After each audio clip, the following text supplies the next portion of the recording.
Hi hello வணக்கம் நண்பர்களே. இது கொஸ்டின் நம்பர் 6 லாஜிக்கல் ரீசனிங்கில் பார்க்குறோம். ப்ளஸ் என்பதை பெருக்கல் எனவும், பெருக்கல் என்பதை கழித்தல் எனவும், வகுத்தல் என்பதை கூட்டல் எனவும், மற்றும் கழித்தல் என்பதை வகுத்தல் எனில் அப்படின்னு சொல்லி கேட்குறாங்க. இந்த மாதிரி கொடுத்து சைனை மாற்றி சப்ஸ்டியூட் பண்ண சொல்லி கேட்குறாங்க. ஸோ இதை ஃபஸ்ட்டு நம்ம கொடுத்துருக்கிறத ஒரு ஷார்ட் நோட்டாக எழுதிக்கலாம். ஃபஸ்ட்டு எப்படி எழுதிக்கலாம்னு பார்த்தீங்கன்னா, ப்ளஸ்ஸு அப்படின்னு இருந்துச்சு அப்படின்னா அதை நம்ம எப்படி மாற்றிக்கணும் அப்படின்னா மல்டிப்ளைன்னு மாற்றிக்கணும். அடுத்து பார்த்தீங்க அப்படின்னா மல்டிப்ளைன்னு சொல்லி இருந்துச்சு அப்படின்னா அதை நம்ம சப்ஸ்ட்ராக்ஷனாக மாற்றிக்கணும்.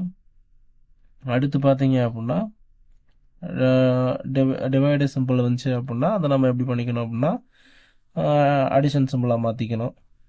அடுத்து பார்த்தீங்க அப்படின்னா சப்ஸ்ட்ராக்ஷன் சிம்பிள் வந்துச்சு அப்படின்னா அதை நம்ம என்ன பண்ணிக்கணும் அப்படின்னா டிவிஷன் சிம்பிளாக மாற்றிக்கணும். ஸோ இதுதான் சொல்ல வர்றாங்க. ஸோ ஃபஸ்ட்டு கொடுத்துருக்கிறது என்ன அப்படின்னா 175 மைனஸ்ன்னு சொல்லி இருக்குது. ஸோ அந்த சப்ஸ்ட்ராக்ஷன் சிம்பிள் வந்துச்சு அப்படின்னா நம்ம என்ன பண்ணிக்கணும்னா டிவைஸர் சிம்பிள் போட்டுக்கணும்.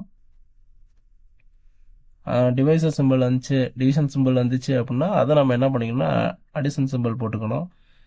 ஸோ ப்ளஸ் சிம்பிள் வந்துச்சு அப்படின்னா அதை மல்டிப்ளை சிம்பிள் போட்டுக்கணும். அடுத்து மல்டிப்ளை சிம்பிள் வந்துச்சு அப்படின்னா நம்ம என்ன போட்டுக்கணும் அப்படின்னு பார்த்தீங்கன்னா மைனஸ் சிம்பிள் போட்டுக்கணும். ஸோ 3 ப்ளஸ்ன்னு வந்துச்சுன்னா பெருக்கல். ஸோ இதுதான்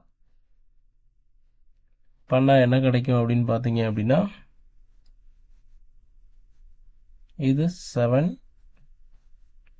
25ங்கிறது வந்து 175ல் 25ங்கிறது 7 டைம்ஸ் இருக்குது. அடுத்து இது வந்து பார்த்தீங்க அப்படின்னா 100. அடுத்து மைனஸ் 30. ஸோ என்ன கிடைக்கும் அப்படின்னா 107 மைனஸ் 30ன்னு சொல்லி கிடைக்கும். பண்ணோம் அப்படின்னா 77ங்கிறது நமக்கு ஆன்சராக கிடைக்கும். இது ஆப்ஷன் சியில் இருக்குது.